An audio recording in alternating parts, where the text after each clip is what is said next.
Ito naman yung naripak kong asin. Ayan, ito 5 piso. Ito 15 pesos. Ayan mga kalingap, bali nakagawa tayo ng... Ayan mga kamamashi, marahin na aga sa Indogabos. Mapagpalang araw para sa ating lahat. Ayan, happy selling, happy weekend, or happy... Ayan mga kamamashi, welcome back to my YouTube channel, Teresa Bisaya pero Bicolana. Ayan, bali ngayon is magre-repack tayo ng asukal. Bali nakapag-repack na talaga ako. Ayan, ito yung na-repack ko, pakita ko sa inyo. Pero hindi ko pa siya tinatali. Ayan. Tcharan! O, diba? Hindi ko pa tinatali kasi nga titingnan ko kung kailangan pa ba siyang dagdagan or kailangan bawasan. Kasi kailangan, itong nabili kong 1 kilo sa Pure Gold is mapatubo natin ng medyo malaki-laki, diba? Kasi nabili ko rito is 80 pesos. Kailangan umabot man lang siya ng 100 pesos para meron tayong 20 pesos, diba? Tapos yan, habang nagre-repack pala ako, ay pakita ko pala sa inyo yung ginawa kong pagre-repack. Ayan. Bali, gumawa ako ng imbudo. Ayan siya, diba? Ang cute. Tapos, diba? Kasi ang liit lang ng plastic ko. Tingnan mo. Ayan.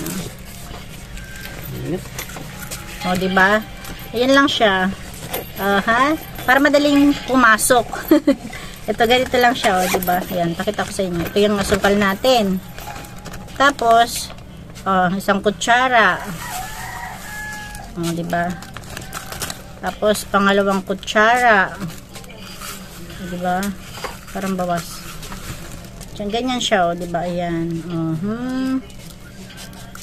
Mamaya ko pa malalaman kung kailangan ko siyang bawasan or dagdagan. Pero kailangan is mapa 100 pesos ko yan. Paano? Para ka namang aligaga. Hamil atis.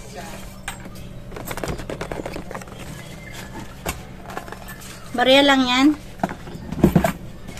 10 piso.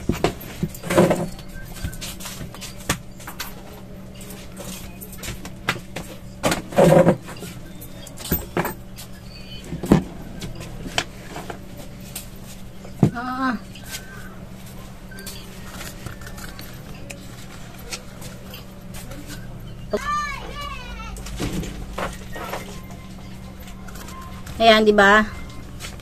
Oh, ayan oh. Kasi nung una, maliit lang yung butas. Ang hirap pumasok, kaya nilakihan ko na lang siya. Tapos, habang nagre-repack pala ako ng asukal, merong magpapalaminate. Ayan, oh, di ba? Kasi meron tayong maliit na, meron tayong maliit na lamination, di ba? Ganito siya. Tcharan! Oh, di ba? Laking pakinabang yan. Tapos, ang gagamitin kong size dito, ayan, dahil maliit lang naman siya, is itong 250 mi 65 by 95 ito. 65 by 95. Kasi, maliit lang naman to. Ayan. Quarter ng 1 peraso. Alam mo, ano to makapal to Ito yung mas pinili ko kasi para mas maganda makapal. Para habang nagtitimpla tayo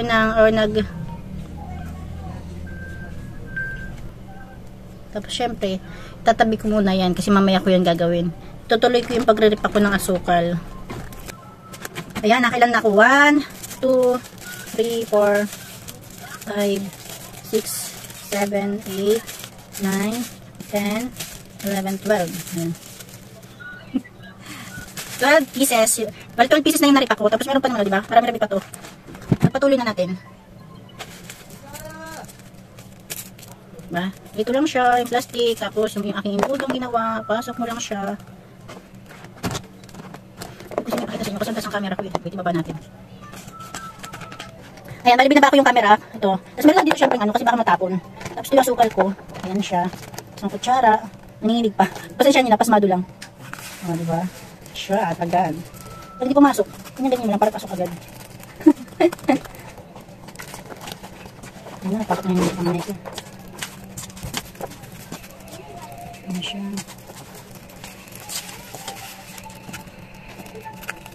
Ayan. Hindi ko muna pala kakali. May mas kain bukbok.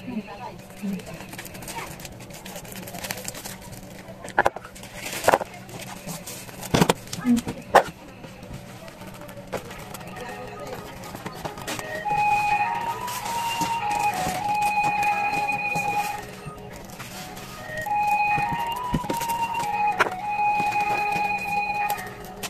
na, 37 na.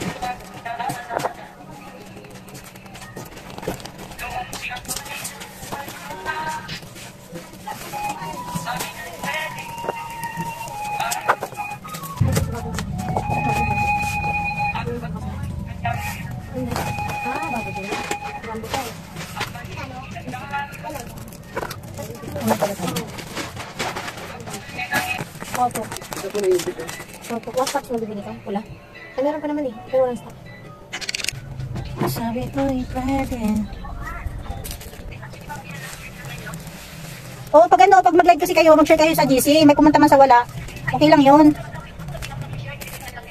Okay lang yun. Okay magtampo. Ano talaga yun. Ayan mga kalingap, bali nakagawa tayo ng 25 pieces. Ayan. Mamaya ko napipresyohan to. Ito naman yung naripa kong asin. Ayan, ito 5 piso. Ito 15 pesos. Kung tayo mga tendera, mas pabor sa atin na bibilhin nila is ito. Kasi mas kita tayo. Pero kung ikaw customer, ito na yung bilhin mo. 15 pesos lang. Ang katumbas nito is 4 na balot nito. 'Di ba? Kung bibilhin mo 4 na balot nito, 20. O dito ka na lang 15 pesos lang. 'Di ba? Yan lang mga kalingap or yan lang mga kamamshi. Thank you for watching.